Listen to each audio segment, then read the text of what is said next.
One thing I do when I buy a canvas here, I look at it, and if there's any blemishes, especially if I'm going to make a portrait, I'm going to want something like this. There's a little bump there, so I'll check at the best size there is. So this will be a floor that will be the sky, so this is the nicest part. I wish I could find a person who decided to take the staples out of this. I'll give them a kiss, or her a kiss, because it really saves you a lot in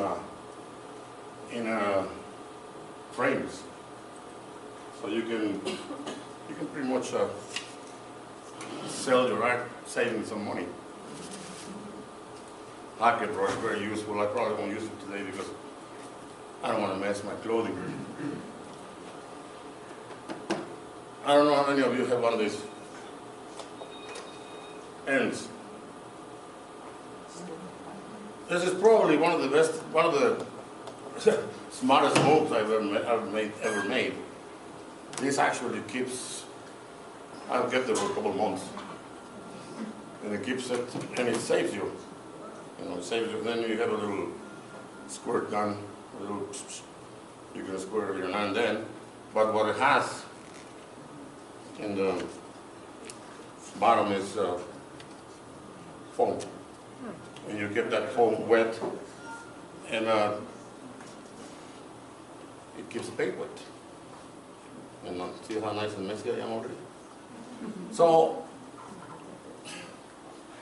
as I said before, they have put, companies have put acrylic to test to see if it will last as long as oils. Oils will crack with time and they yellow because of the stuff you put in them. Acrylics actually stay pretty nice, but they do not give you the silkiness that an oil painting will give you. So therefore, there are solutions that you can put on top to make it nice and shiny. And if you finish a piece of art, take a picture before you varnish it, because then you get a wonderful thing that comes very handy. Yeah, where'd you get that? I don't know.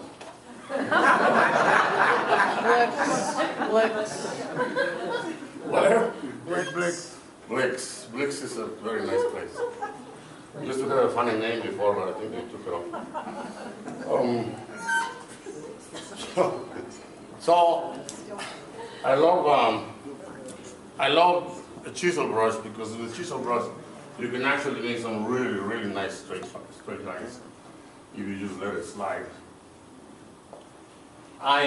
When I teach, I cannot stress enough and mention enough to students that they should learn to draw first. I was very happy when I came in and saw all those drawings, because that means that people are actually going back to drawing. Somehow in the 40s, after the Impressionism and all the Cubism and all the Abstractism and all the isms that came, they forgot about drawing. Most important, very important. So when I take a canvas and after I look at it and everything, there are no holes or anything, then I take a look at my subject. There's people that tell you that you can cut it in the 5-part piece, or the diagonal lines, or the square, or the this or that. There are so many things. I just take a look and put an X, and then find my center, and I start drawing from there. And I really have cut it down to not put a pencil. I just go directly to paint, and it saves time, and it gives you some speed. And as I said, because we don't have much time, at least I don't.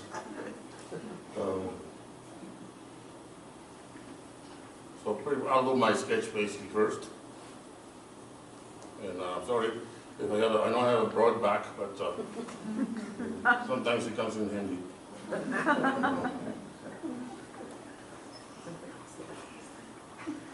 Oh.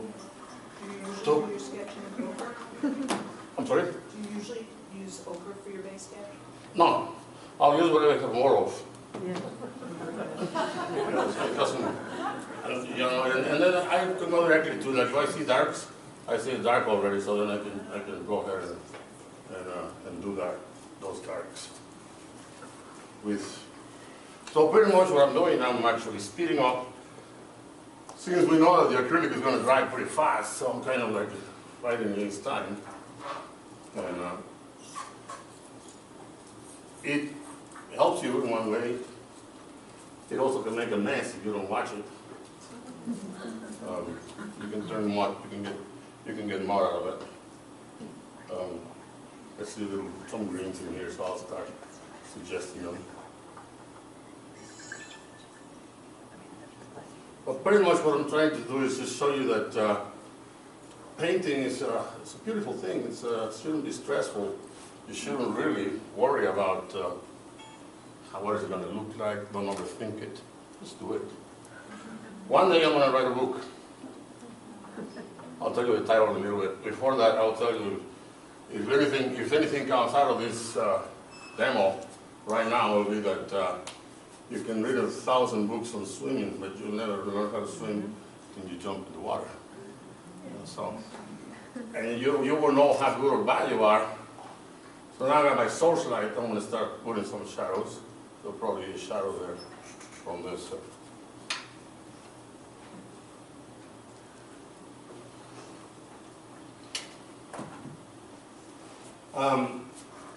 Books. I love books, especially history and biographies. But a lot of the books are written pretty much to confuse you. I just mentioned to you that there are all kinds of ways to start painting, to start drawing, and then they'll stop you and say, now you take your number 2 brush, and then you mix this and this and this. Well, I keep remind my students about not cooking, you know, a dash of salt and a teaspoon of sugar and 2 wedges of lemon. I had another brush that I brought, but that brush, the ferrule, this is called ferrule. When I put it in the water and I went like this, it threw, see that drop there? Something happens when you put a drop. This wasn't dry yet, thank goodness. If you drop that gun in there like this and you don't catch it, somehow you create a hole because it is plastic. So you got to kind of get rid of it quickly. So you got to be pretty fast. Hence, they don't be scared. Also, another thing I mentioned to students, this thing is only, I think, $12.99 or something like that. So if you mess it up, don't worry. Buy another one. Or pay over it. Thank you. Yeah. So it's not, really, it's not a thing of crying if you spill the milk. It's a thing of just creating and know that sooner or later you're going to hit something good. Before you know it, somebody's going to buy your art and you're going to be rich. You never know. You may be in Bahamas living life. It's a possibility. I'm waiting to.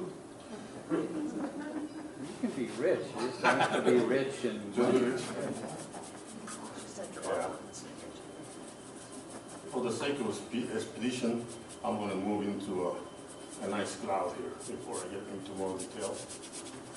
I'll let it dry a little bit. No, I'll go back here to some darks. Nifty darks. Just don't get it on the rug. I won't even get it on my shoes. That's what I said when I was going to come over. I wanted to wear a white suit, but I said, no, maybe I should. I'll be probably worried, a little more worried. No, you know what? You can get messy, but again, you can always wear another pair of pants. You cannot live your life worrying. You gotta just do it.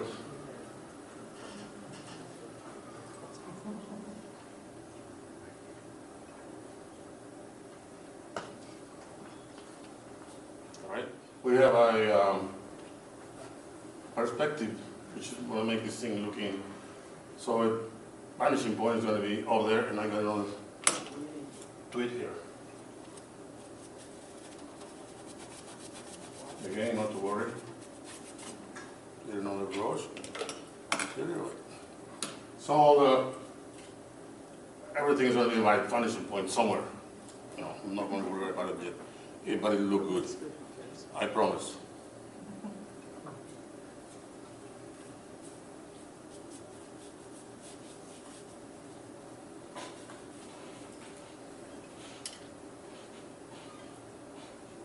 I mix a lot of my colors on the canvas itself. I really don't. I'm not too fond of mixing them in the over there. I consider it a waste of time, I think, or something.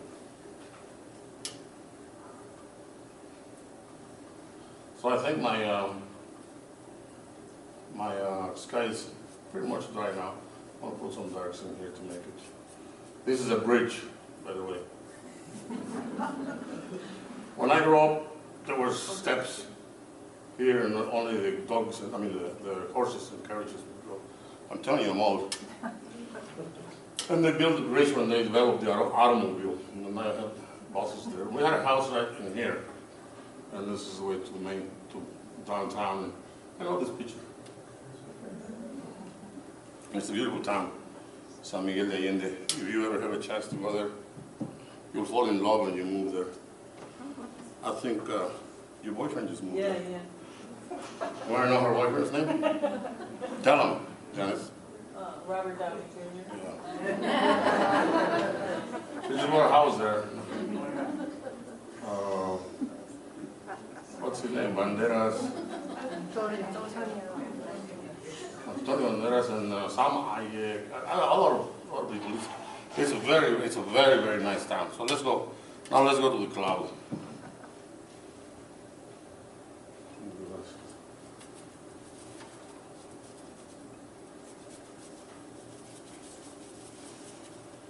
Cloud is just. I don't know if you remember one time there was a friend here that he called me and he says, I have to do some clouds and I don't know what kind of brush to buy. I said, you don't buy a brush, you just do the cloud. Just swift motion. And somebody remind me of time and tell me when you get bored. Also, interrupt me, please. I love questions. Interrupt me. What was the name of your town? San Miguel de Allende. San Miguel de Allende, Guanajuato.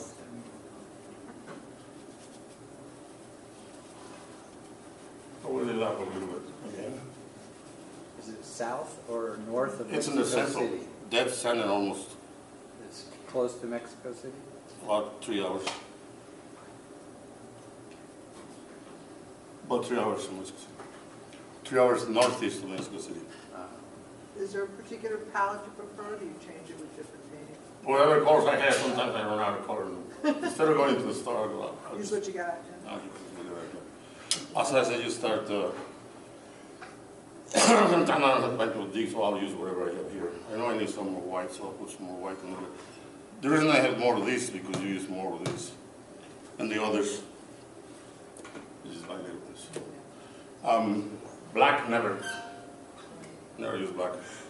You can get some nice blacks with alizarin crimson, burnt umber, raw umbers, you know, depends on what you start looking into it, some violets and phthalo blue. Windsor blue is a beautiful, deep color.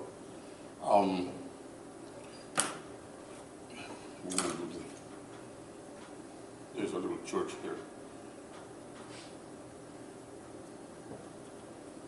This church is called the Holy Conception, whatever that means.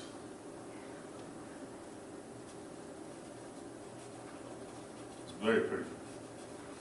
As I said, you ever have a chance to go. 325 parties, holidays a year. A saint for every day. Pretty much. And not only religious, but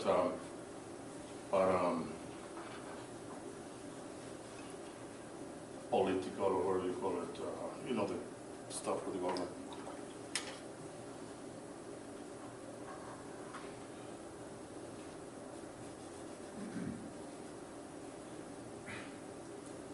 Any more questions, please, throw me. You Throw me off. You had mentioned starting off with learning how to draw. Yeah. Are there some really good resources in town for getting some maybe classes or workshops like that of just getting those basics down? Drawing? Yes, just to start with the drawing and then move on to something like this. You know what I tell people, and this, I know it's not power, get a piece of, get some pencils and some paper, and just draw. You know, pretty much, you just follow your instinct. Look at nature when you're out there. Look at the trees, see how when some leaves are here, some are here. So depth, you know, and you start developing that, you know, you start feeling. The whole trick of drawing, and you probably know, is pretty much the pressure of your pencil on the paper. Once you get that tenderness or roughness without breaking the tip, you gotta make it. Someday I gave a presentation last time with a broken leg too. I did drawing, but I pride myself. I draw pretty fast. I pride myself in it, and I think that's one of the reasons that you can just go and paint. So just a little teensy weensy line. From an emotion perspective, that's a 1-point perspective or 2-point? This is just a landscape done in a hurry. So you can call it 2-point, 3-point. You know, when you go to perspective, you can go to planes and elevations. I mean, you can go all the way forever. So it's pretty much it's pretty much. I got, I go here, and then this will go. They'll all meet in one. This will change right here because it's going to go, and then this will go just like this. So everything is going to go pretty much to that vanishing point that is already in my head, or it's here. It's here, So you don't have to really stop and think about it or wonder where is it. It's there. You just got to find it. Finding it's part of it. So now you start seeing some texture in this bridge.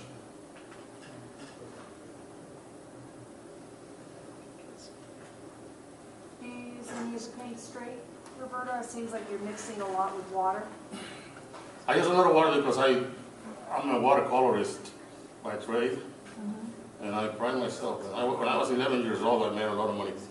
I used to make more money than my father when I was 11 because I could whip out a watercolor in 5 minutes.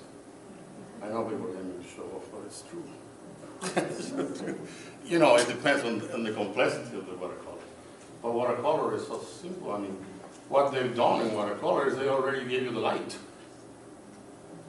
You already got the light, so all you pretty much got to do is put the color. All that transparency is coming out. Right, Mr. Provel? You know that, you're a pro. The problem is not losing the light is one of them. Correct. Once you lose the light, then you're doomed. Throw that shit away and get another one. And they are expensive. You're actually a painter of darkness. Did I say shit or shit? I think it was a sheet. A sheet? No. So, anyway, so I was pretty fast at painting watercolors. I used to paint. We used to go after school to the library. They would supply all the paints and the paper and the materials, and then they would have the house and garden tours for all the tourists, and they would sell them for $2. They'll give us $1, and they would buy more materials with the other $1. And then they'll give us breakfast and stuff or lunch, whatever, sandwiches. We're all kids. We really didn't know what I was. We pretty much took it for granted. It's not. I never even. After I turned 18 or so, I forgot about it. I never paid attention to it anymore. So. Is that permanent green? This one is phthalo yellow green. Yellow?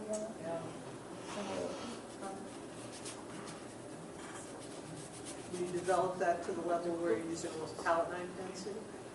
To what? To where you're almost using it as thick as palette knife wood? Yeah, sometimes it depends. As I said, I really don't plan it. I kind of just let it go, feel it. And you just start finding it. I'm not even looking at this thing anymore, pretty much. Like I already looked at it, like I already said, that looks pretty neat. So now I just start putting light and shadow. And wherever, you know, as I said, whatever you have, whatever. There is also a trick. If you use complementary colors, you know, then you start like here. You know, put that shadow, put that violet against the yellow, and boom, it's going to jump right out, right? People don't know that. We know that. So they pay you big money, but they don't know that you're actually fooling them. Right, Karen? Right. So, light and shadow, play it. See, like even here, I just went for the green, but I'll probably end up covering it.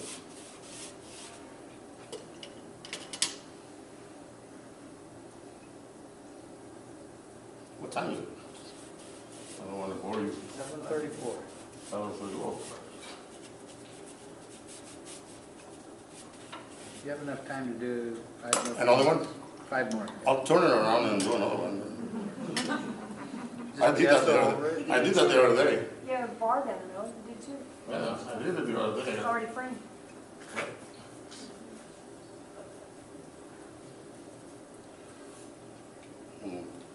I'm slowly running out of some colors here. I don't want to stop to get it, so I'm just going to take it.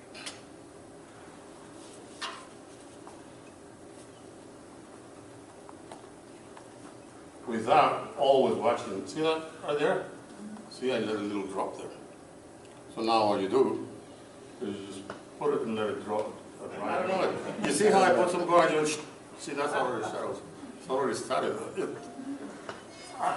That's what it's, there's another shadow right there, but they just do it. I mean, I'm kind of cheap with paint, I mean, like, so I don't want to throw it away.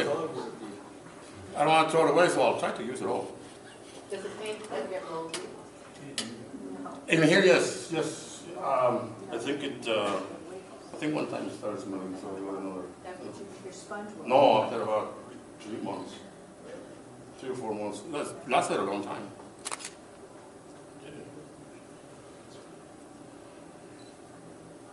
There's a light right there's it.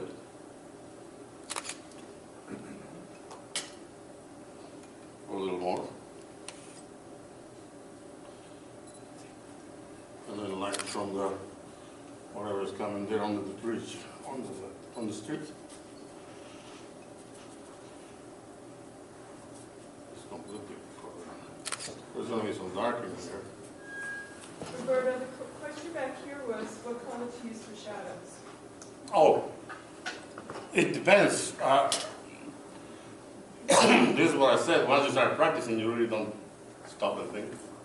Almost like when you're driving, you will say, red light, right foot on the right pedal. You just do it, right? Same way. You almost like.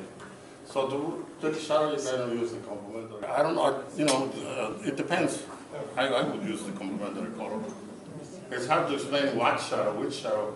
Some shadows have light, some shadows don't, some shadows are dark, some shadows are deep. There is umbra, there is penumbra. You can go into a lot of complexities. But when you start going into a lot of complexities, you're not going to finish painting. I start thinking about it, what is this? Do I use this? Do I use that? So I usually been doing it. A while ago, you were seeing some of my art. I was done in like 2 years. I probably have. Geez, I was probably doing 7 paintings a week. It's almost one a day. Plus about 10 drawings. So that's a lot. And I mean, and it's not thinking. No, I'm not thinking about it. I should have brought it. I have a box. I call it my skeleton box. Every time I see a newspaper, magazine or something, and I see an interesting picture, I take it out. I throw it in there. One day when I had nothing to do during commercials, I rarely watch TV. Or when I'm eating or whatever, I go to that and I find something and I take it out. And I don't want to paint it. A lot of times nothing comes out, so I guess it. I had a lot of stuff store too. You know, like you complaining about not selling. This is- yeah. So again, put a little light there. Shadows. I don't know. As I said, I really can't. It depends where you want the shadow. Watch. I put a little dark here of the green in it, and then I probably put it here too. Why, I don't know. As I said. I think that you can take a lot of classes in painting, and every teacher you go to is going to tell you something different. I was in a class the other day. I took over a class for somebody, and there was a lady there that had a beautiful painting of a flower. And then I go ask her. I said to myself, because I'm not the teacher, I'm just busy. So I come back and she painted over it. I said, what happened? And then the teacher goes, she didn't have the right values. And I said, who are you to tell her she has the right values or not? That was a beautiful painting. It had life, it was vibrant, it was beautiful. You had the right colors. Then I asked her, well, what about values? And she really didn't know what to say. She goes, well, you know, it's the scheme of the hue. I said, oh, I see what you mean.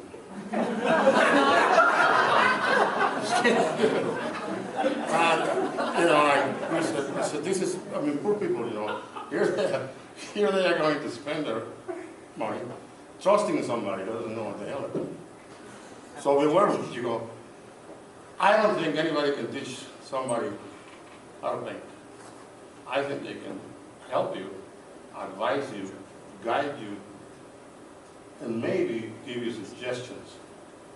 But when it comes really to brush stroke, you know, to really, how do you do this, how do you do that you got to develop yourself in constant practice. When it comes to putting the colors, they come from here and here, right? Now you may have them here and here, but you have to practice this. So it's a combination. It's like everything else. Yeah, and then you have to paint a lot before you paint something good. I mean, we all, you know, when you got to start to run the marathon, you got to start, you know, running 1 or 2 blocks. You can't do run the marathon right away. Exactly. Okay. All right, where am I? I'm talking too much. I'm here. I'm gonna put some more dark stuff. Some more dark stuff. And this, we were working on the windows on that before I got confused.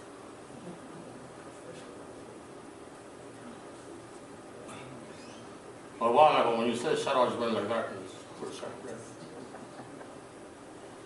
And you got those things that pull water out.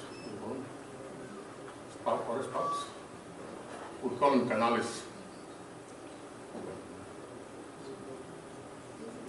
So little by little, you just start putting little shadow, put maybe a red for shadow. Now you gotta remember, you got the same direction. There are no straight lines in the world. There's only one straight line as the sunlight.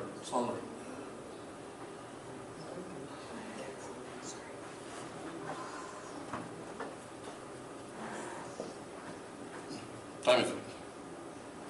Somebody ask me more questions, please. Do you consider where your light source is Yeah. during your... I always said, you know, it's funny, I always set my light on at 2 o'clock. Oh, okay. Just like the light in your eye. I call it the light of life. It's always at 2 o'clock. Why? But if you look at your picture, unless there is a direct Bible right here, Artificial light. it's always at 2 o'clock. I always wondered. Gotta ask God.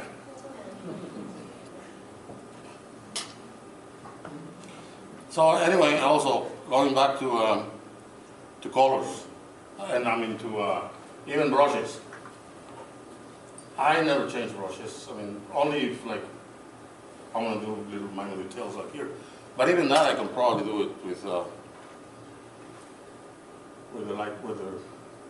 people see. So you only use maybe about 3 or 4 brushes, that's about it? Yeah. Not because I'm cheap, but because I waste time looking for them. Do you have a mixed palette behind and brush at the same time? Yeah. Well, this is almost like a product. I still got, see, what I told you about that little drop? Can't get rid of it for some reason. I guess that's the plastic in there.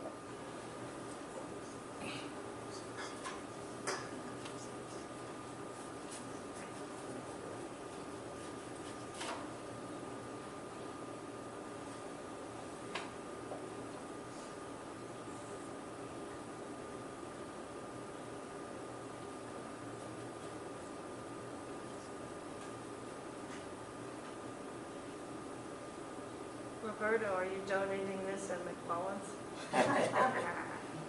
Believe it or not, I was thinking today when I was coming here, I said, I should probably wrap it. But no, this won't be worthy. This won't be worthy of the party. You want good stuff there, right? I think a lot of people really like to purchase art that's been done right in front of them. I think a lot of Yeah. people get a really, I know. inspiration from My birthday is last month. Ah. Mine's coming up. Mine's today.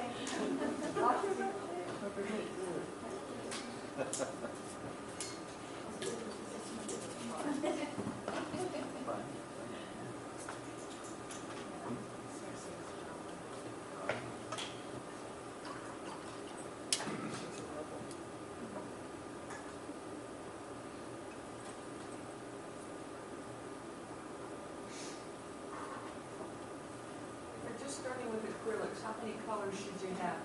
The white, the yellow, maybe just a dozen? The starter set has actually 7 colors. You have the yellow, blue, red. You have a ochre, and then the white, which is not a color, but and the black, which I never used. I've never used black.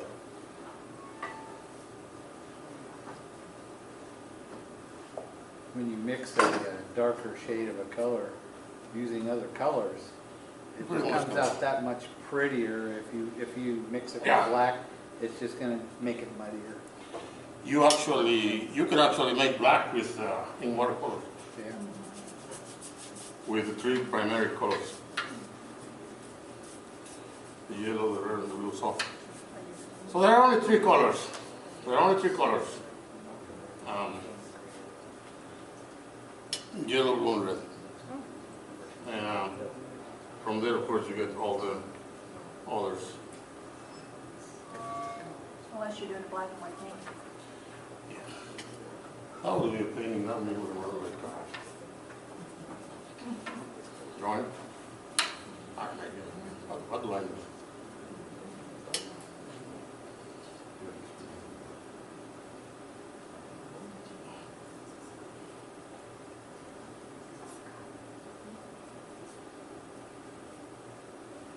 This should be dark here too.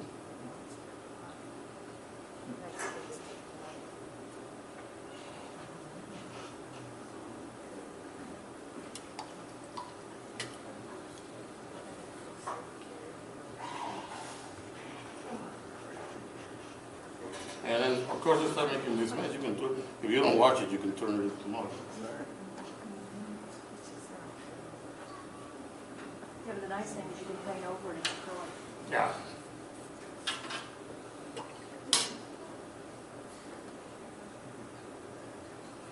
And I have to brush, but I don't want to make a mess.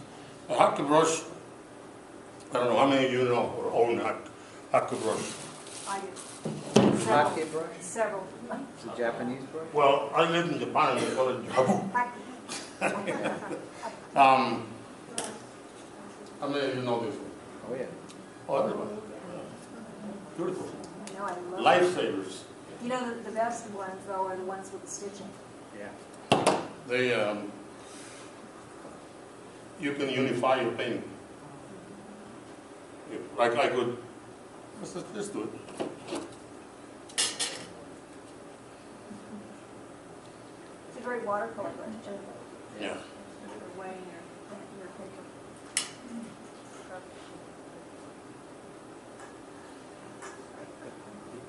I put too much. It wasn't right. Yeah, it wasn't drawing.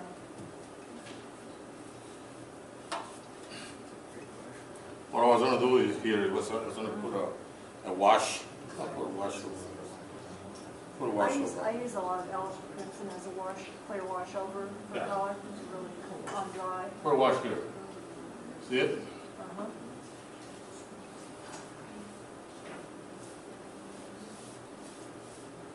So that's one beautiful thing about this. It doesn't give you streaks. 5 minutes, Roberto, then we'll play your video. Okay. I want to finish that little crowd a little prettier, just for you to see a nice crowd.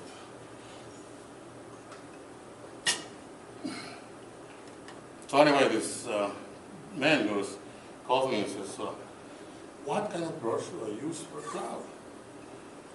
I had to go buy one because I had to do some clouds. So I said, "No, you don't use a brush. It's just a stroke motion."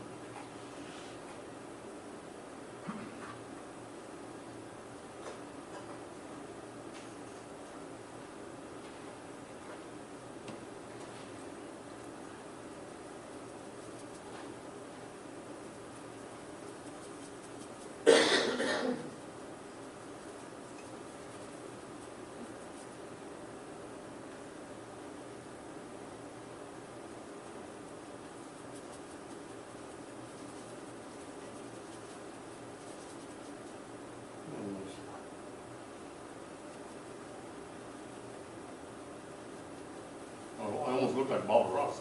Huh? No, you don't have any happy trees there, do you?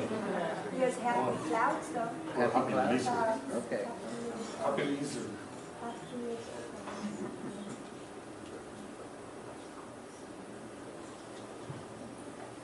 We joke about Bob that, you know, he brought a lot of people into art that never would have been there. When you come over, you see some violets and stuff. You know, as I said, we don't have much time to, I don't know, to mess around. I'm just glad that I passed all this time painting without messing my only good shirt and pants. I was always worried about. I should have brought something to put on. One of those smokes or whatever you call it. Well, I think she has a tabletop over there. Just cut it Yeah. off. And then you say there's a spray that you can make it look like oil or it'll shine. Yeah, but don't use the spray. Oh, Don't use the spray. The spray Okay. gives you streaks. yeah. Buy it and then use not this, but these are expensive. Just a white brush. Or one of those 99-cent foam brushes from you buy a package and just throw away For what, punch? to varnish. Yeah. I just use the sponge ones. But if you use the spray, Yeah. you'll never get a nice evenness. Okay, let's play that video.